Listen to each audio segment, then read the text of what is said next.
Buen día, licenciado y compañeros. Nosotros somos el grupo número 5, compuesto por Catherine López, Noelia Torres, Joel Sosa y su servidora Raquel García. El día de hoy les vamos a hablar sobre el artículo Morfoanatomía del tallo de tres especies del género Passiflora de la familia Passifloraceae, que está escrito por María Serpa y Víctor Otala. Como introducción tenemos que las Passifloraceae constituyen una familia botánica fácilmente reconocible por ser mayoritariamente plantas trepadoras que están provistas por una llamativa corona floral, que está ubicada entre el perianto y el androceo. Esta corona floral está compuesta por rayos y filamentos coloreados o también llamados filamentos radiales, que en conjunto con el perianto sirven para atraer visual y olfativamente a agentes polinizadores como ser insectos y colibríes. En cuanto a la clasificación taxonómica, es que este grupo de plantas se ubica dentro de la clase Magnoliopsida del orden Malpighiales y las mismas están divididas en dos tribus, la tribu Pareopsiae y la tribu Passiflorae. La tribu Pareopsiae está confinada, o es decir, está distribuida en el Viejo Mundo, y la tribu Passiflorae, que tiene mayor diversidad y representación en Latinoamérica. La familia Passifloraceae está conformada por unos 18 géneros y alrededor de 700 especies, que se encuentran distribuidas en los trópicos y regiones cálidas de ambos hemisferios. El género más importante y representativo de esta familia es el género Passiflora, el cual se distribuye en regiones tropicales y subtropicales, desde el nivel del mar hasta altitudes superiores a los 3000 metros sobre el nivel del mar. Pero la mayor riqueza de especies dentro de este género lo encontramos en las regiones moderadamente cálidas y templadas entre unos 400 y 2000 metros. La sistemática de este género ha sido abordada básicamente en función de caracteres morfológicos externos, y algunos trabajos han evidenciado la presencia de rasgos anatómicos de gran utilidad como herramienta para la taxonomía de la Passiflora, pero aún es muy poco lo que se sabe sobre este género. Es por eso que el objetivo principal de este artículo es caracterizar la morfoanatomía del tallo de las siguientes especies: Passiflora edulis, Passiflora quadrangularis y Passiflora ligularis. El material vegetal que se utilizó en este estudio consistió de tallos de ramas totalmente expuestas de las especies y semillas que fueron extraídas manualmente de frutos seleccionados con buenas características agronómicas. El proceso inició con que se lavaron y se secaron las semillas en la sombra con papel toalla absorbente durante 24 horas. Luego se sembraron en bandejas de aluminio utilizando compost como sustrato. Y en la parte de caracterizaciones empezamos con la morfológica, que se realizó a partir de 5 plantas de cada especie. Para esto se empleó el descriptor de Passifloraceae establecido por Corporación Colombiana de Investigación Agropecuaria, el Instituto Internacional de Recursos Fitogenéticos, el Centro de Cooperación Internacional en Investigación Agronómica para el Desarrollo. Y estos ayudaron a establecer la primera tabla, que podemos ver que en el órgano del tallo hay 4 caracteres cualitativos, los que son la forma externa, antocianina, pubescencia y tipo de crecimiento. Y en la parte de caracteres cuantitativos son la distancia entre los nodos y el diámetro. Ya en el órgano de los arcillos, la pubescencia y la antocianina son los caracteres cualitativos y los caracteres cuantitativos son la distancia desde la base de la espiral, longitud de la espiral y diámetro de la espiral. Ya continuando con la caracterización anatómica, siempre a partir de 5 plantas se tomaron secciones de tallos seleccionados del tercio medio de las ramas con crecimiento primario plenamente expuestas y se fijaron por 12 horas en el FAA, es decir, formol, ácido acético y etanol al 70%. Y eso realizaron las siguientes preparaciones semipermanentes, lo cual nos lleva a las secciones transversales del tallo. Esto se realizó en extremos de ramas con crecimiento primario en cada una de las especies, para determinar las células epidérmicas, número de capas de tejido de la corteza, los cuales encontramos colénquima y parénquima, que están ubicados en los haces vasculares, y caracterizaciones de las mismas. La atención que se aplicó a las preparaciones fue pancromática y regresiva, con una solución de verde malaquita diluida al 1%, la cual se realizó colocando las secciones durante 10 minutos en el colorante hasta lograr una sobretinción. Luego fueron lavadas por 30 segundos en una tinción de hipoclorito de sodio al 0,5% para retirar el exceso de colorante y obtener estructuras con más afines al color para que consigan una tonalidad oscura.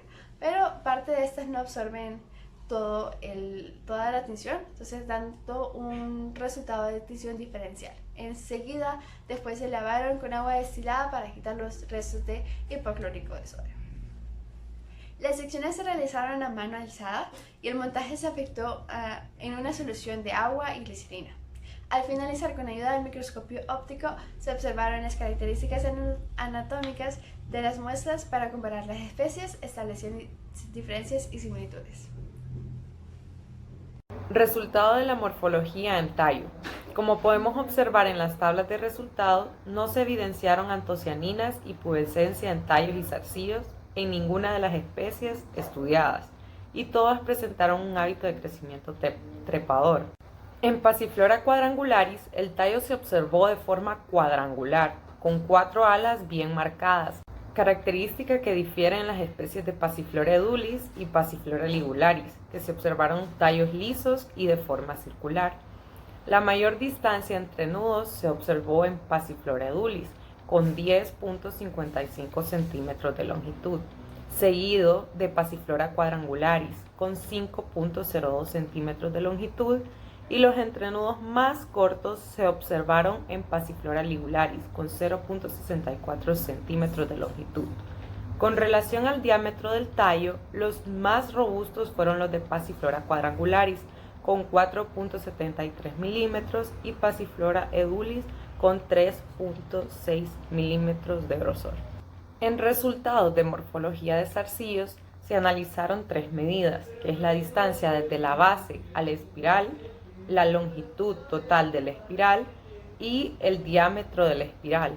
En Passiflora edulis, la medida de la base a espiral es de 28.62 centímetros y la longitud total de la espiral es de 18.8. En Passiflora quadrangularis, la medida de base a la espiral es de 17 centímetros y la longitud total de la espiral es de 14.07 centímetros.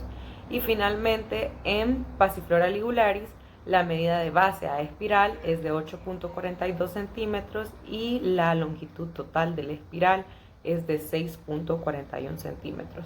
Y los mayores diámetros de espiral los tienen Passiflora quadrangularis y Passiflora edulis, 1.86 y 1.6 centímetros respectivamente.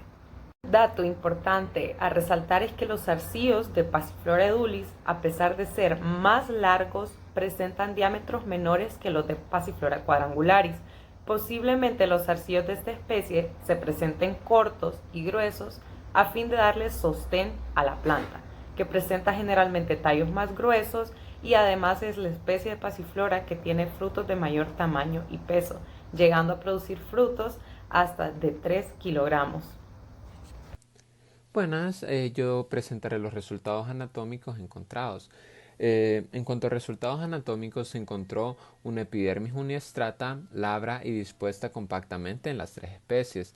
También el córtex se presenta dividido en 2 zonas bien delimitadas en las 3 especies de Passiflora, una externa y otra capa interna. La externa está formada por colénquima lagunar y angular, y la capa interna está formada de parénquima con paredes celulares delgadas y con pequeños espacios intercelulares, pero se encontraron diferencias en el número de capas de las células de tejidos e igualmente la presencia de cristales y drusas en el parénquima. En Passiflora edulis se encontraron de 4 a 5 capas de colénquima angular y lagunar, y se encontraron de 5 a 6 capas de células parenquimáticas, y no hay presencia de cristales ni de drusas. Y en Passiflora ligularis se encontraron de 3 a 4 capas de parénquima angular y de 6 a 7 capas de células parenquimáticas, notándose abundantes cristales, a diferencia de la Passiflora edulis, que no tiene cristales ni drusas.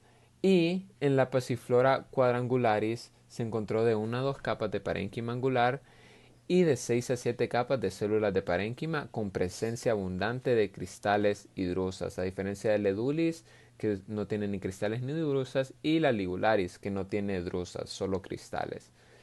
El parénquima medular se observó reducido en Passiflora edulis, en cambio en Passiflora ligularis y Passiflora quadrangularis fue abundante y homogéneo. Los tejidos conductores primarios se presentaron dispuestos en haces colaterales abiertos para las 3 especies, de 4 a 7 capas de parénquima interfascicular en Passiflora edulis, de 3 a 6 capas en Passiflora ligularis y de 3 a 12 capas en Passiflora quadrangularis. En el género Passiflora hay ciertas porciones del cambium también que producen gran cantidad de xilema y otras gran cantidad de floema. El resultado es una masa central de xilema muy irregular y el cambium adquiere forma más o menos estrellada, similar a lo observado en las 3 especies estudiadas. También cabe destacar que la especie Passiflora edulis hacia la corteza se presentó un casquete de fibras por encima del haz vascular, como podemos observar en la figura 1. Bueno, y como conclusiones, en cuanto a morfología, podemos mencionar que presentan ausencia de antocianina y pubescencia en tallos y zarcillos, las 3 especies. Y estas también difieren con relación a la forma del tallo, distancia entre los nudos, diámetro del tallo, distancia del zarcillo desde la base a la espiral, longitud de la espiral y diámetro de la espiral. Y en cuanto a histologías, presentan diferencias en lo que se refiere al número de capas en el córtex, y en Passiflora ligularis y Passiflora quadrangularis se presentaron cristales y drusas en el tejido parenquimático del córtex, cilindro central del tallo, peciolo y nervaduras. También, por último, tenemos que la distribución de los haces vasculares en el tallo fueron colaterales abiertos en las 3 especies, diferenciándose en el número de capas que conforman el parénquima interfascicular. Passiflora edulis fue la única especie que presentó un casquete de fibras por encima de los haces vasculares. Muchas gracias.